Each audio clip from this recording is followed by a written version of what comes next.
ሲያሰማራ ሰራዊቱ አማራ መድፈር የወርቅ ሜዳሊያ እንደሚያስገኝ የኦሎምፒክ ድል ነው የሚቆጥረው። ያንን ሲያረግ አቺቭ አድርገዋል እኮ እነሱ የዘመቱበትን ሂሳብ እናወራረዳለን ያልበትን እኮ አቺቭ አድርገዋል። ስለዚህ አማራው መደረጃት አለበት ወይ ራሱን ለማለት ነው። ኦፍኮርስ በብሔር ፖለቲካ ይነሳና የራሱን ፖለቲካ ያደራጅ ራሱን ግን ፕሮቴክት ማድረግ አለበት። አማራጭ ይሄ ደግሞ የደላን የሚሉት ዝም ብለው በየፌስቡክ ሚንጫቸው ድምጻቸውን አጥፍተው ህዝባቸው እንዴት መደራጀት እንዳለበት ዛሬ መጀመር አለባቸው። አደጋው ለጊዜው የሰከነ መስ ከወር በኋላ ታየዋል። ህወሓት ከዚህ በፊት አሁንም እኔ ልን በጣም አዝናለሁ። እባብ ለመደ ተብሎ በኪስ አያዝም የሚል ዶክመንተሪ ሰርቻለሁ። ልታምነው አትችልም። ህወሓት ተፈጥሮ ነው። ጸረ አማራ ጸረ እንደዚህ ነው ጸረ እሱ አይደለም ጥያቄው። አማራው አደጋ ላይ ነው። ይሄን በግልጽ እነግራለሁ። አደጋ ላይ ነው። ይሄን ደግሞ ኢትዮጵያኖች በሙሉ ሊያብሩና አብረውት ሊቆሙ ይገባል። ማሮቹ እኮ ብቻቸውን ተገድለው ሬፕ ተደርገው ምናምን ቢያልቅ ጥሩ ነው። የጥፋታቸው የጥላቻቸው ልክ በልተው ከጨረሱ በኋላ አርደው ላሞቹን ከጨረሱ በኋላ አቁመው ረሽኗቸዋል። ይሄ ዊትነስ ነኝ ባለ ጉዳዮቹ የነገሩኝ ነው። ነገር ይሄ ፖለቲካ የተማረ ካድሬ አይደለም። ገብረዎች የነገሩኝ እያለቀሱ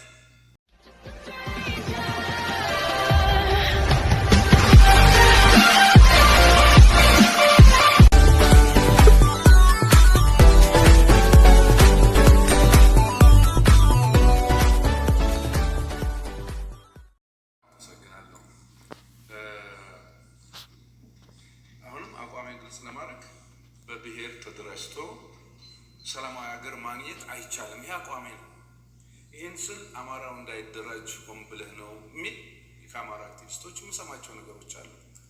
አማራው እንዲህ ሲጠቃ፣ አማራው እንደዚህ ሲሆን በግልጽ የሚታይ እኮ ነው። እውነቱን ልንገርህ፣ በኢትዮጵያ ታሪክ እስካሁን በነበሩ ግፎች ብለን ዘመናዊ ቴክኖሎጂ መጥቶ ቪዲዮ፣ ድምፅ፣ ዶክመንት ምናምን በምንሰበስብበት ዘመን ሌላው ሩቅ ነው ብለን ልናምታታ እንችላለን። በእኛ ዘመን የጅምላ መቃብር ብዙ ጊዜ ግፈኞች ይፈጽሙና በግፍ አንድ ላይ ነው። በኋላ በምርመራ ነው የሚገኘው የጅምላ መቃብር በቪዲዮ የተቀረጸ መተከል በትራክተር አንድ ላይ ሲቀበሩ አይናል።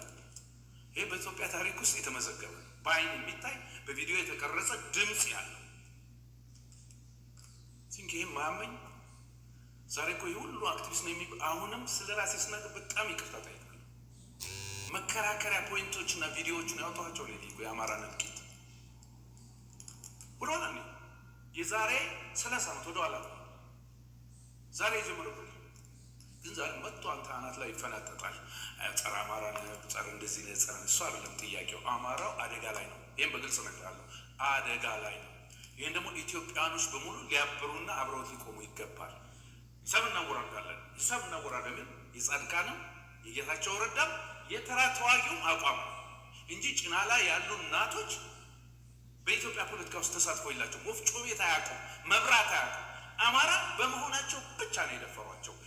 በሞራል በስሜት እንዳያንሰራሩ ባሎቻቸውን እንዲታስረው እያዩ ላለማየት ሲጥሩ እንዲያው እየተደረጉ ይሄ በአማራነታቸው የእንግፍ የቀሉት እና ይሄንን መንግስት አስቦበታል። ከህወሓት ጋር ሲነጋገር ይሄ ጦርነት አልቆማየው ቅድም ሐማስና እስራኤል ያልኩ ይሄንን ህወሓት ይሄንን እንዳወጀ ነው እርቁ የሚካሄደው ድርድሩ የሚካሄደው ኖ አይሰራም። ስለዚህ አማራው መደረጃት አለበት ወይ ራሱን ለማለት ነው። ኦፍኮርስ በብሔር ፖለቲካ ይነሳና የራሱን ፖለቲካ ያደራጅ ራሱን ግን ፕሮቴክት ማድረግ አለበት። አማራጭ ይሄ ደግሞ የደላን የሚሉት ዝም ብለው በየፌስቡክ ሚንጫቸው ድምጻቸውን አጥፍተው ህዝባቸው እንዴት መደራጀት እንዳለበት ዛሬ መጀመር አለባቸው። አደጋው ለጊዜው የሰከነ መስ ከወር በኋላ ታየዋል። ህወሓት ከዚህ በፊት አሁንም እኔ ልን በጣም አዝናለሁ። እባብ ለመደ ተብሎ በኪስ አያዝም የሚል ዶክመንተሪ ሰርቻለሁ። ልታምነው አትችልም። ህወሓት ተፈጥሮ ነው።